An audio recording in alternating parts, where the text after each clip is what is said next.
Hello friends, I am back with another tutorial build. This time I'll be showing you how you can make your own Mandalorian inspired helmet in leather. As always, feel free to follow along exactly, or modify the design for your own purposes. The pattern will be available on the Prince Armory site.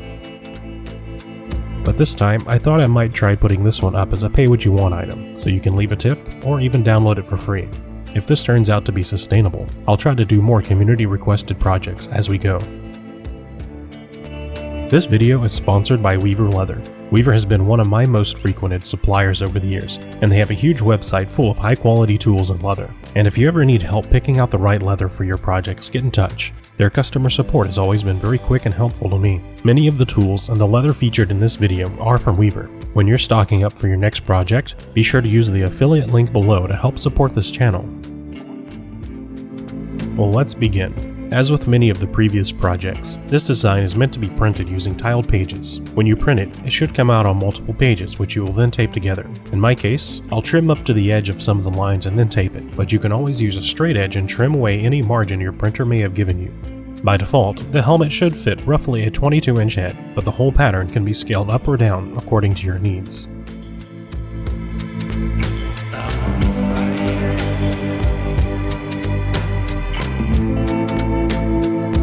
When you have all of your pattern pieces separated, you can begin to lay them out in an efficient way and start tracing. It is important to use a natural vegetable tan leather for this, as we will be relying on the properties of this to achieve the shape of the helmet.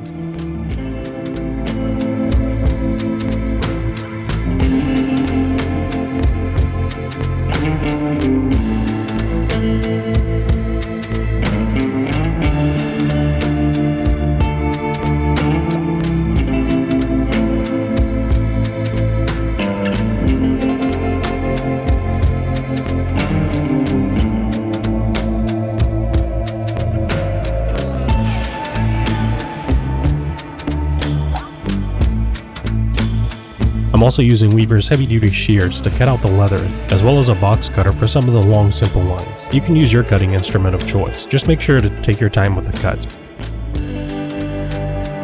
The leather being used here is 10 to 11 ounce Weaver Select. 11 is probably the thickest you'd want to use for this project. 7 to 8 is probably the thinnest. 9 is probably the sweet spot.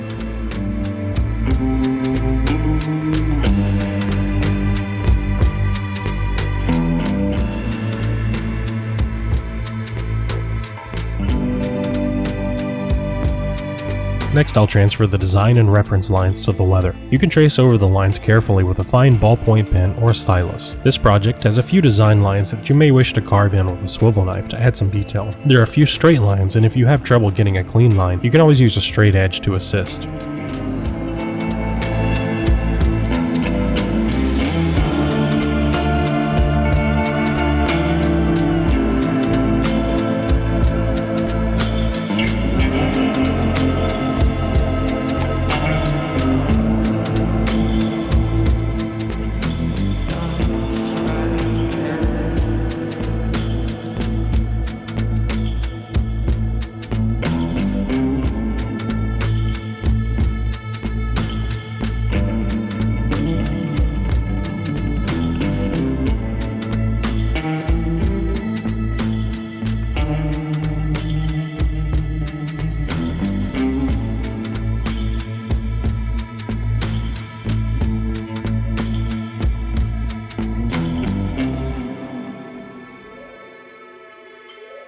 There are only a few small bits that need to be beveled on this piece.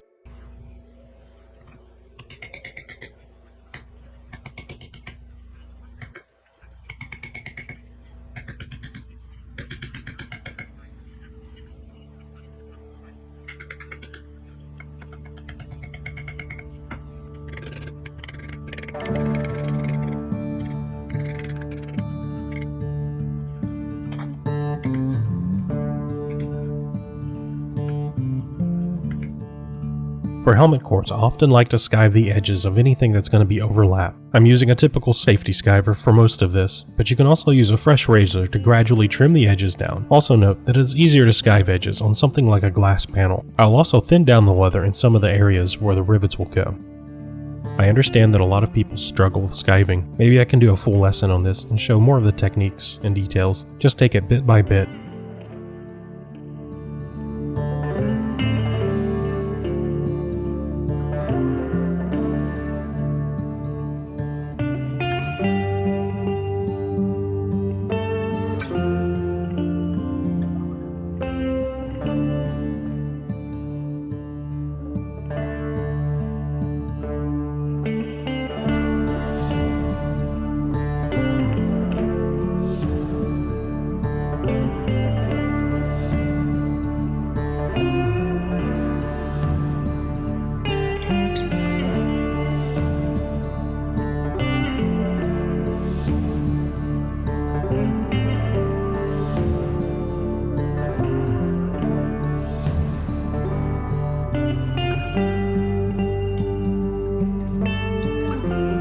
I've had a number of questions on wet molding. I am considering making a much more in-depth premium course on this topic with a free primer, so let me know if there's any interest on this. I don't have unlimited time, so I just want to make sure that the content that I'm making is what people are wanting and asking for.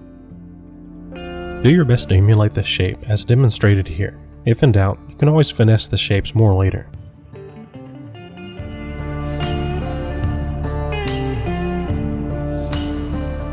If you're finding this content valuable or interesting, please consider sharing it with your friends, and like, comment, and subscribe to keep up to date with future tutorials as we go. Don't forget to check out our Patreon and Discord as well.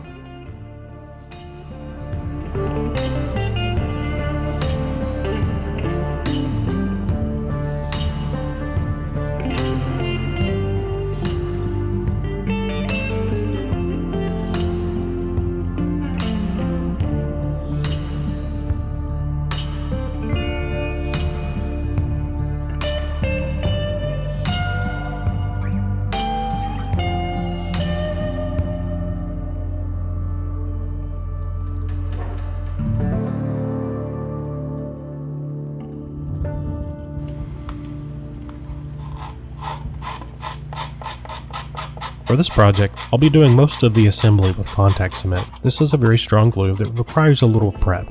First, you need to rough in the areas as shown. I'm using a special roughing tool, but this can also easily be achieved with an X-Acto or a coarse sandpaper. This will help the glue to form a strong bond. Here I'm using a medium wool dauber to apply a moderate amount of barge contact cement up to the guidelines. If you need more control, you can use a small brush. When the glue is set, I'll carefully apply the pieces using the reference lines, being careful not to go over the lines as the glue will prevent dye from absorbing.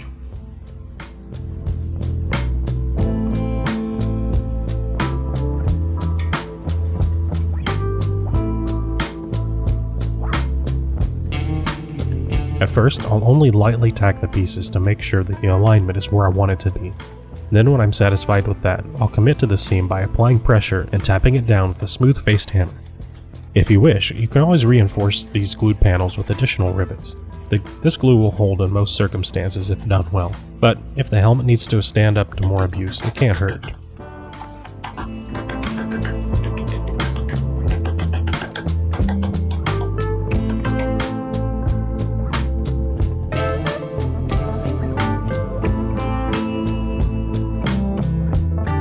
Now we need to make the cheek pieces.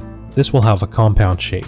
To make the visor fit well, you'll really want to skive down the edges as shown here.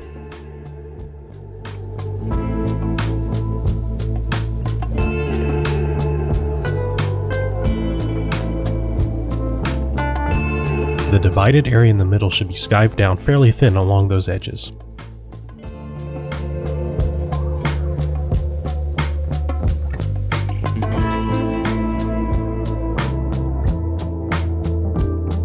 I'll also thin down some of the areas where the creases will be as well.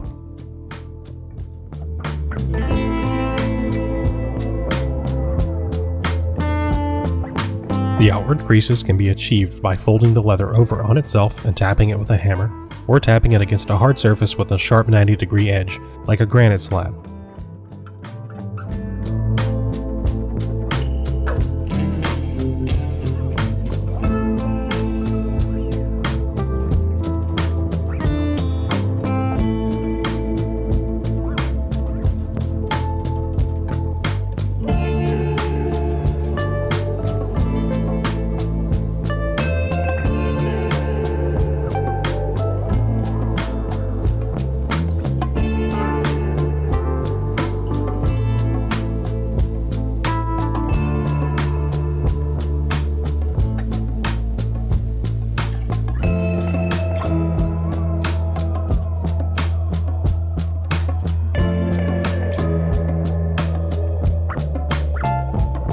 The inside creases can be achieved by using a pair of pliers to crimp along the guidelines.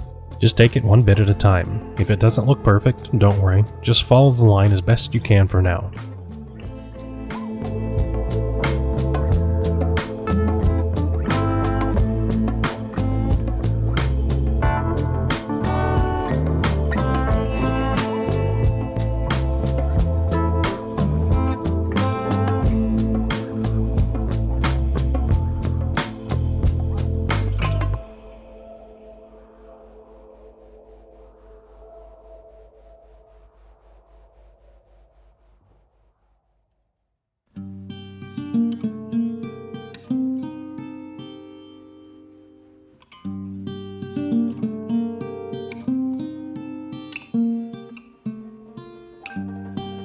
Once you have the basic shape, you can use a bone folder or creaser, or any flat slicking tool to burnish the planes of the piece and clean up the creases. It just takes a little time and care.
After I've glued the inner tab, I'll test fit the pieces to the visor, and once I'm satisfied with the shape, I'll mark a guideline to aid in gluing.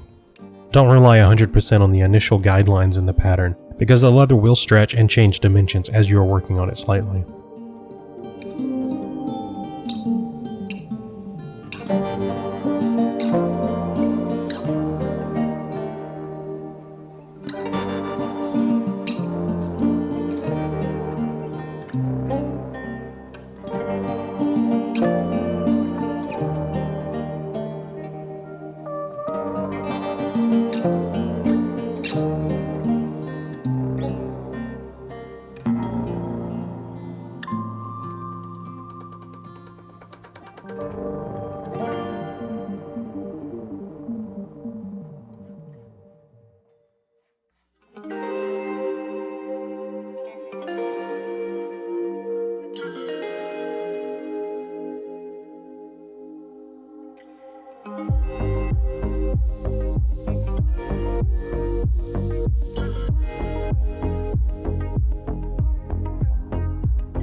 To make the visor fit well, you'll really want to skive down the edges as shown here.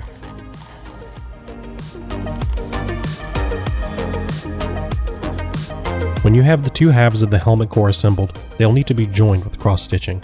Before you start, you might even want to make a few reference marks to keep things aligned. First, I'll make the holes needed for stitching. I have a pair of pliers made for this, but normal stitching chisels will be fine, if not better for this.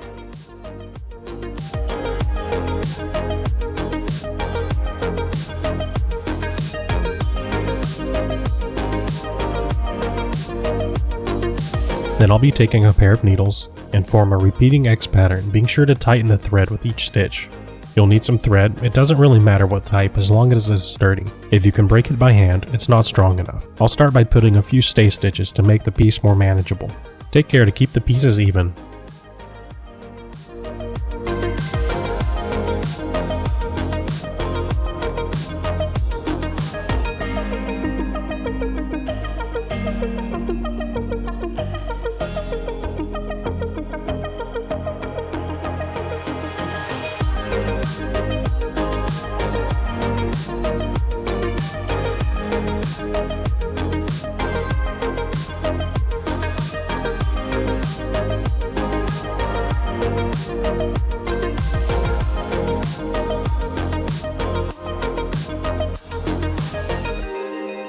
When I finish sewing a piece in this style, I typically like to hammer the threads to smooth the seam out and seat the threads more flush with the leather.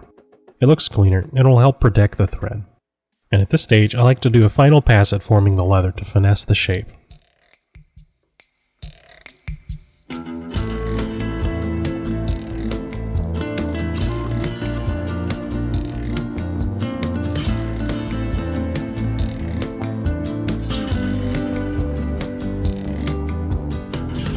I'll be adding a light layer of black dye to this piece. I'm just using Fiebing's Pro Oil Dye. Black is recommended as the base color if you're going to be following this up with a metallic paint.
To seal the leather, I'll be using Weaver's Tough Coat, which is an acrylic finish. I'm applying a single light coat with a piece of sponge.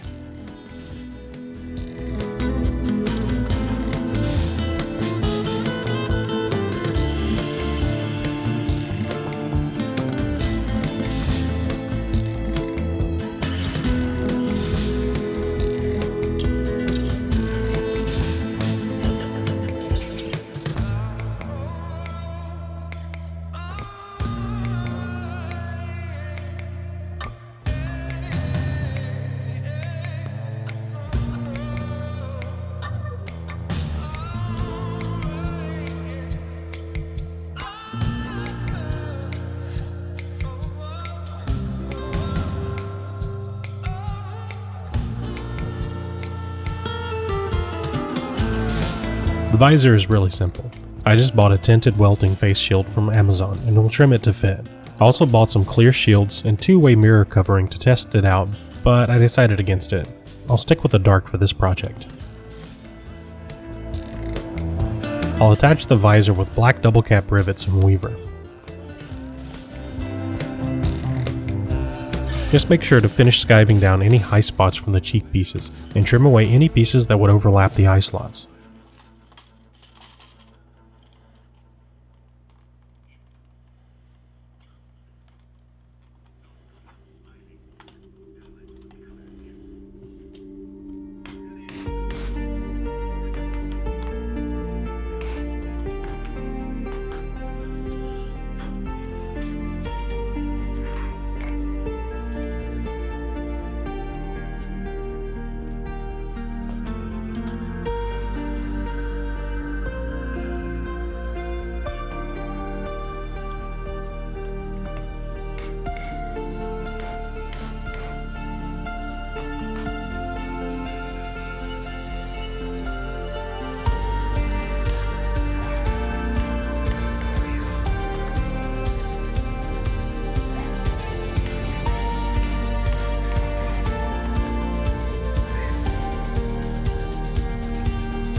When you go to attach the visor assembly to the helmet core, one additional point to make here is that if you're using a different thickness of leather, or if you shape the helmet differently, or any number of factors, you may need to adjust the side rivet placement slightly to get the visor snug against the helmet core. also have a suggestion you may want to consider changing in this design. The cheek pieces can make it hard to put the helmet on.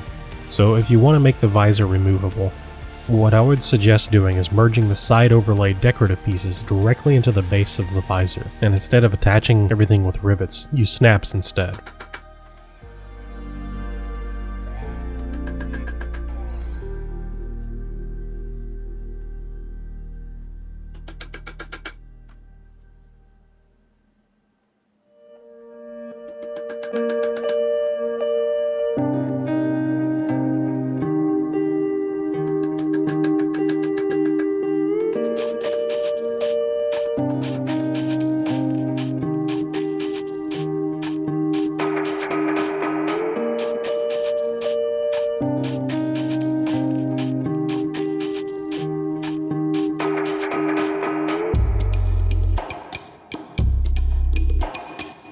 The last piece to add is the top trim piece. This will cover the stitches and will be applied with contact cement. First I'll lay the piece where I expect it to go, and scribe a guideline for the glue.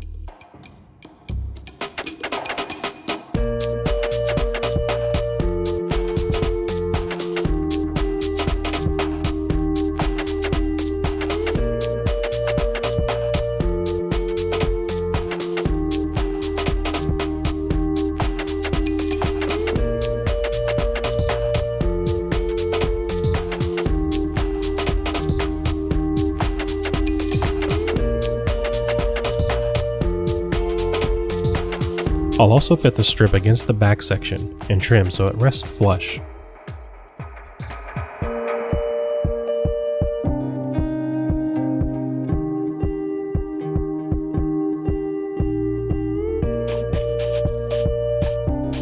If you want a simple metallic finish, I would suggest going for some acrylic silver or pewter, but to get a more reflective finish, I'll be airbrushing the surface with some liquid chrome. The brand is Molito, and I don't know if I'm saying that right, but it's a marker refill of some sort. I recently picked up a battery-powered airbrush off of Amazon to test out so that I could use it in videos. This paint really seems to like a wide wet coat though. I tried to make it work, but the air pressure is just too light for painting something of this size.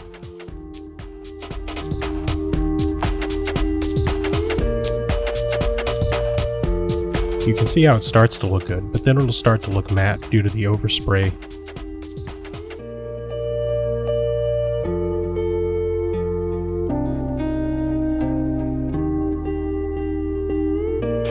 Ultimately, I just had to take the helmet to the main workshop area to finish painting this. I used my main airbrush to apply the paint. I don't have my camera equipment set up there though. Also keep in mind, this paint is actually a marker refill, so while it looks great, I don't actually know how durable it'll be, or what finish will work the best.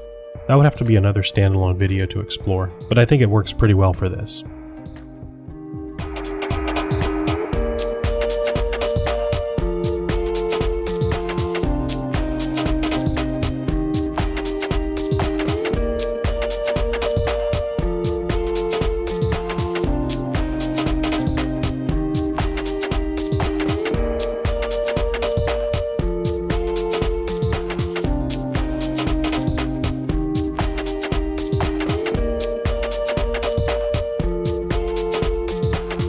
When the paint finished drying, I used some acrylic paint to add a little antiquing to the piece with a sponge and a brush.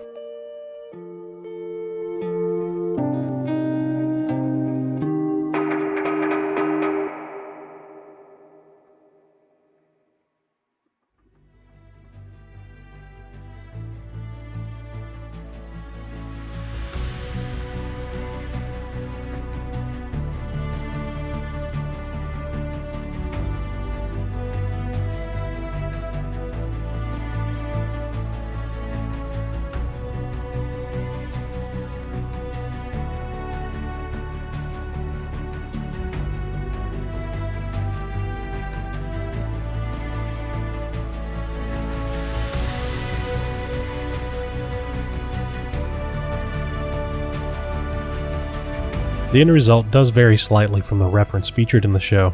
I did have to make a few design concessions to make the project more approachable and realistic to craft in leather, like the additional seam lines on the helmet core and of course the additional rivets. But I think it still looks good, and it'll serve as an awesome starting point for anyone wanting to make a Mandalorian-inspired helmet design of their own, or another one featured from the series. If you have any questions, be sure to check the description of this video for links and more info. I'm also working towards making my website a more comprehensive resource for anyone wanting to learn leatherworking and armor making, so there's a ton to see there as well already. As always, be sure to like, comment, subscribe, share with your friends, check us out on social media and Discord, and if you want to help support the channel, I hope you'll chip in on Patreon. Thanks for watching. I'll see you soon. I've got a couple more videos just around the corner.